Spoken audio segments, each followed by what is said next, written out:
This is the plaintiff, Thomas Ellsbury. He says he met the defendant at a singles club. They hit it off and immediately began dating. They even started a business together, buying and fixing up houses and then selling them. One thing led to another. Things didn't exactly work out, so they parted ways. But the defendant still owes him money for all the work he did. He now thinks he's been had and is suing the Dragon Lady for $10,000, the amount he's owed.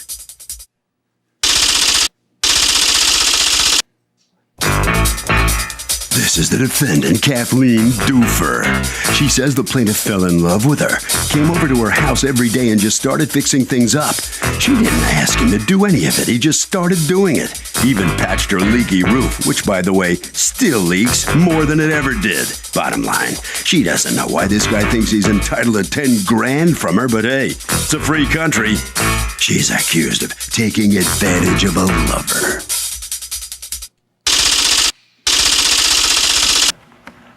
All parties, please raise your right hand. Be seated. Come to order, please. Litigants have been sworn, Your Honor. Thank you, Douglas. You're welcome, ma'am. Okay, Thomas Ellsbury, That's you me, are suing Your Honor. Kathleen, how do I pronounce your last name? Doofer. Doofer, Kathleen Doofer, for $10,000 that you say she owes you in renovations that you did to some properties that she owns, or some mobile homes, I guess, that she owns, and that she has not paid you for. Now, as I understand it, you two were dating? That's correct. We were more than dating. We were cohabitating together. Okay, and how did you meet the defendant? Well, I was all alone there, and I checked up, and they had a singles club, the Slopes and Trails Singles Club in Southwest Oregon. So I called them up, and they told me where they were having their Friday meeting. And I met all the people in Trails and Slopes, and they found out that I liked to dance. And so on Friday night, they go to the Eagles Club to go dancing. So they took me in to go dancing at the Eagles Club. Okay, is this a senior singles club? No, it's There's for 20-year-olds? all ages, all ages. 20-year-olds and 30-year-olds are there? Yeah, right. All the way up to your age? No, I mean, you're very young, don't get me wrong. I'm just trying to figure this out, like what we're talking about No, here. it's the Southwest Oregon Singles Club, Trails and Slopes. So it's people They who got are one of the biggest interested singles in trails and slopes? What? That's the name of it. That's just the name of it. It has nothing to do with it. Okay. And there's All right, so how'd you meet the defendant? well, anyway, we're walking in. I'm following these young ladies. They wanted to dance with me. They found I like to dance, and they make a left turn. And I'm looking, and there's Kathleen sitting there, and wow! And they strike up a fast two-step. And I leave my new friends. I go over and ask her to dance. And we go out and dance. Now, I didn't ignore them girls over there. Okay, but I don't need this kind of detail. So you met her, and the two of you start to go out? Almost immediately. All right. Now, you own a mobile home at a mobile home park. I live in it. All right. Now, so when you meet him, he starts to do work on one of your mobile homes, correct? In time, he was looking for work. He said he was picking turnips. Okay, this is the Eagles Club where I was, and he came in with another group. What is the Eagles Club? It's a senior. Oh, it is a senior thing. Okay, I knew I'd gotten that from somewhere. Okay. All right. It's like the Elks Club. Okay. Moose Club. So he taught, well, not that night, but another night, I talked to him several times, weekends. I always went on Sunday, and I met him on Friday. Did you guys date? Or is that just in his head? You dated him, Well, right? I thought we were dating. Okay, all right. And how long did you date, according to you? Well, I met him in February, and our altercation was the beginning of September. Okay, so a bit. All right. Now, so you dating, everything's going well, but you're not living together between February and September, correct? No, we moved in together. When did you move in together? As near as I can tell, it was long about June. All right. And until when did you live together in the same? We lived together until the altercation. And what was, okay, now between February when you met and you're dating and the altercation, tell me what kind of work you did on her mobile homes. Oh, I completely redid them.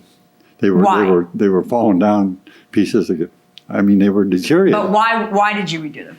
Because on our second or third date, we started to talk to each other, And she's had the same past as I've had.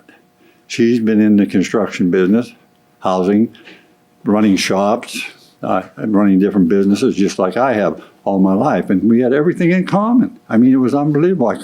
I could not believe it. We led parallel lives. And we did the same things together. And the more I talked and the more, I mean, I just got more attracted to her all the time. I mean, I thought, wow, this woman is perfect for me. She's perfect. You know, I mean, we just had everything going for each other.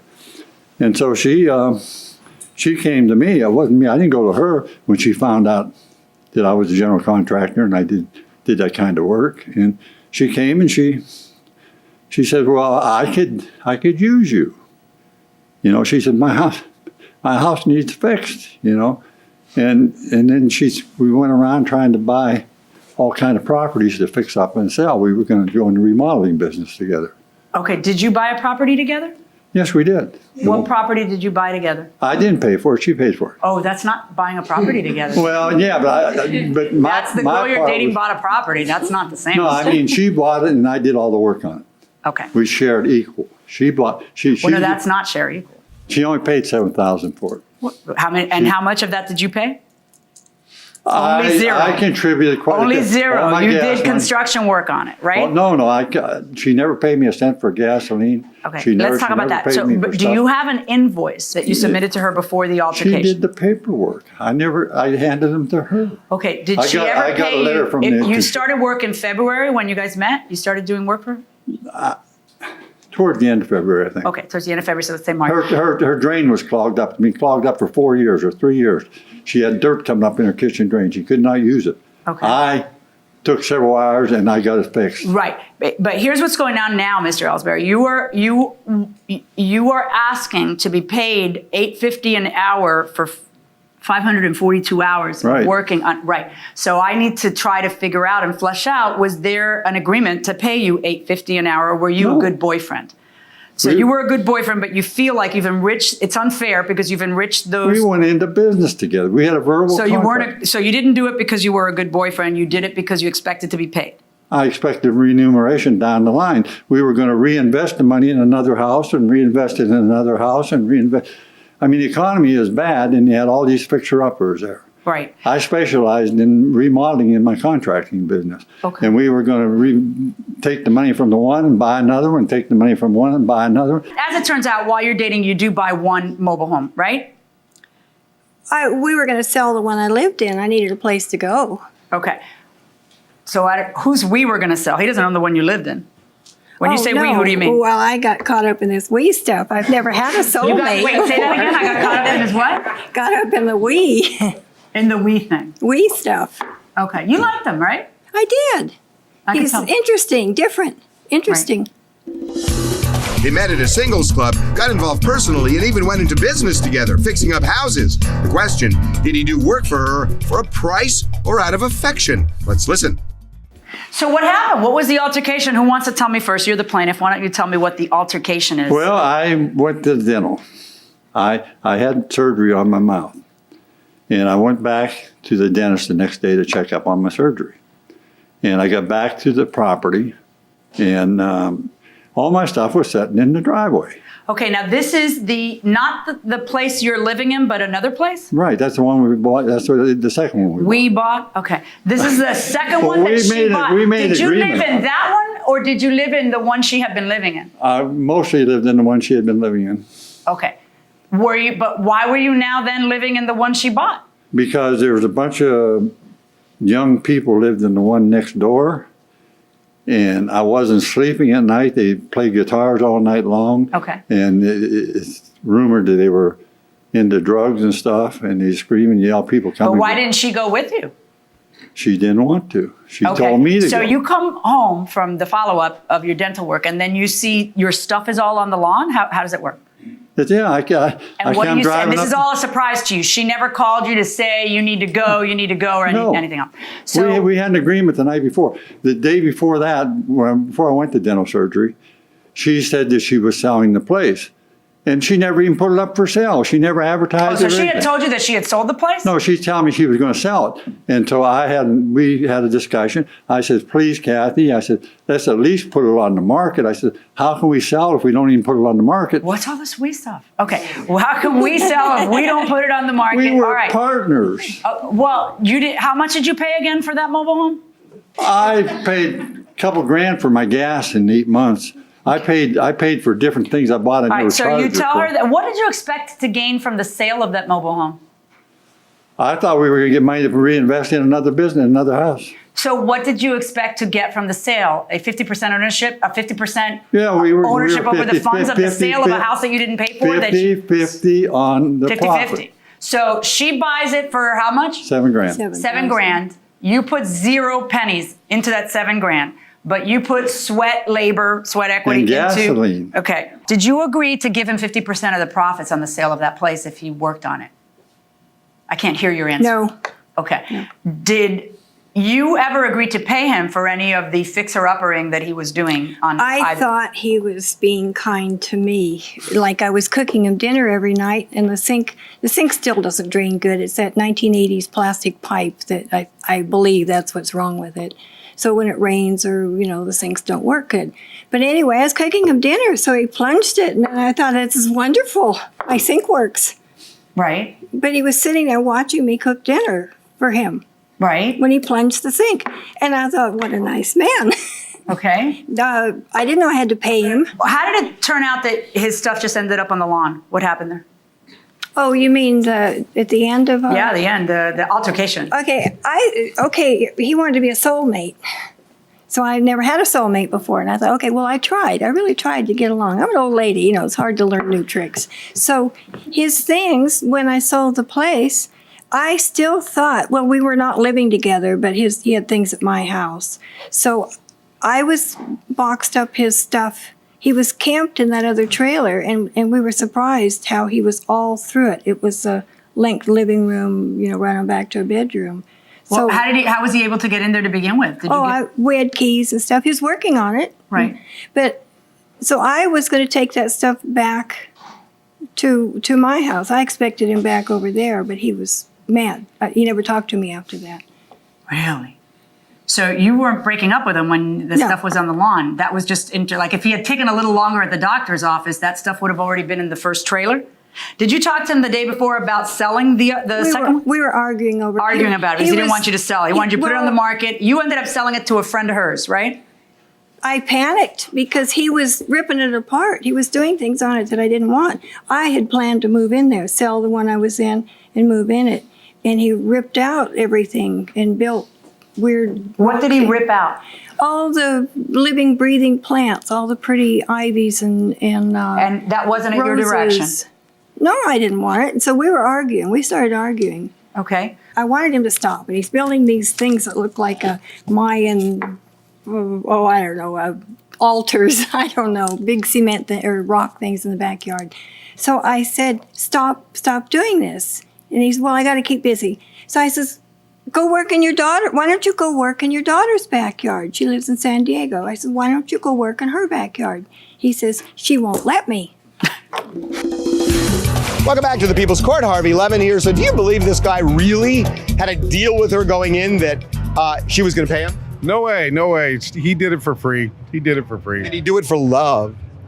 Yes, he thought he was in love with her. Well, he was in love with her, and it just changed. In love with her. Yeah, really. So is there any possibility that this guy made a deal with her up front and said, oh, honey, you just have to pay me for this? No, not at all. I don't think so. It just ain't the way love works. No. Got your point. Going inside the courtroom. So the question is, what are you going to be able to prove about what this agreement was? Because, there could be an agreement between two people that somehow is going to mean 50-50, or maybe it's going to mean 20-80. It could mean something, but I'd have to have that agreement. I have her look at me right in the eye and saying, he was a guy I liked, he was hanging around and he was doing stuff. And when he started doing more than what I was authorizing, I got a little nervous. That's what I've got from her. And from you, I did all this stuff and we were going to show. I asked you a very important question. I asked you, why were you doing the work? And if there's some agreement to pay you, I expect an answer like, because she told me she'd pay me $8.50 an hour, or because I was going to make 50%, because she agreed that when she sold it, I would get 50% of the purchase price, even though I didn't put any money down. Let me read to you what your answer was. Because on the second or third date, I realized we had the same past.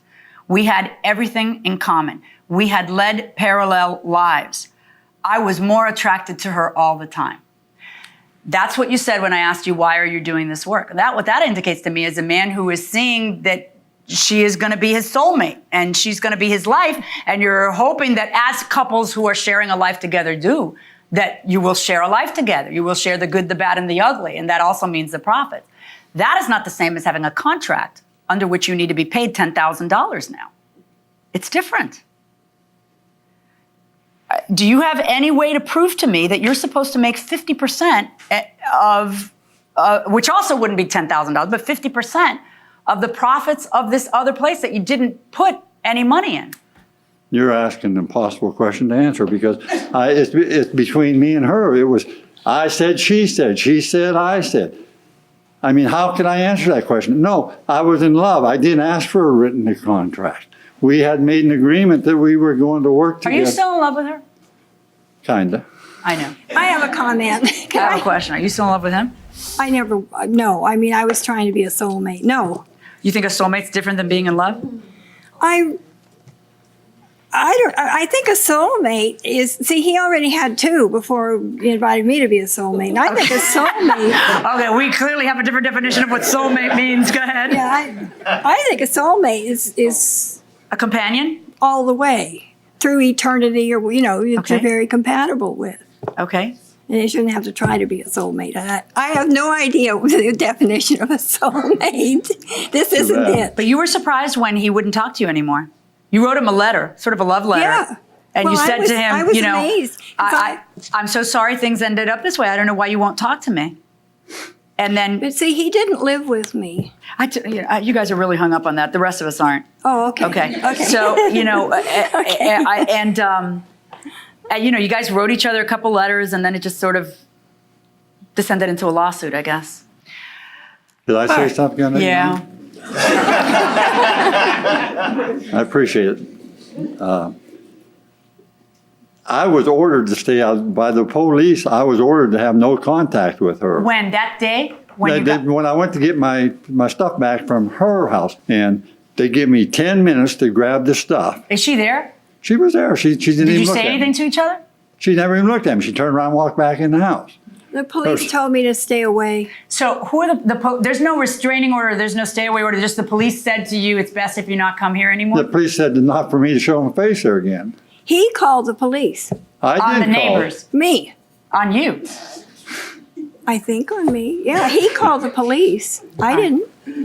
He could have had his things any time. Did you ever agree to pay him $8.50 an hour? No. Did you ever agree to share the profits of the place upon a sale with him? No. Well, the first one when I first met him, I put a for sale sign on it. Right. Nobody bought it, so Right. Well, let's say somebody bought it. Let's say I offered you $10,000 from that place. Were you going to hand him money from the sale of your mobile home? No, I thought we were going to ride off into the sunset as soulmates. I guess I'm stuck on that. I thought he liked me. So you thought he was doing it because he liked you? Yeah. Yeah, Mr. Ellsbury, I can't under these circumstances find there to be a contractual obligation to pay you $8.50 an hour. This is the kind of thing people should be really, really careful of, and everybody should have the same expectations.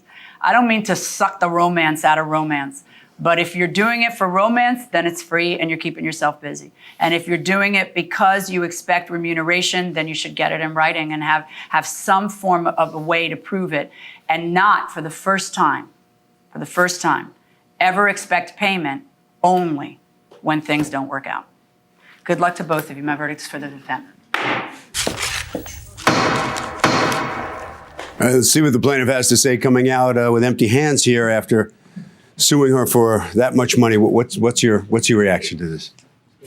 Like I said, I've been a contractor all my life. I never had a written contract. It's always been verbal. Listen, is this your way of trying to stay close to her still? Because you say you still love her, right? Love doesn't die in an instant, but I think this love is going to die. I hope so. Okay. All right, right down around the corner. All right, so come on out here and step on in here. And what was that like for you to be in the courtroom looking at him across there? You know how he feels about you. Yeah, step up. You know how he still feels about you, right there. Oh, I don't know, because I asked the policeman he called on me if I should be afraid, and they told me no. Are you glad to have him out of your hair? Well, I would like to have him out of my hair. I hope. You want to have nothing to do with him? That's right. Harvey? You know, I guess it's kind of a cardinal rule that if, for whatever reason, you're involved with somebody and money changes hands where you give them some money, but you expect to get paid back, that's probably a case where you got to figure out, even in a confirming email, how to memorialize it, because it's gonna look like a gift. That will do it for this case. Litigants for the next case on the way into the courtroom right now.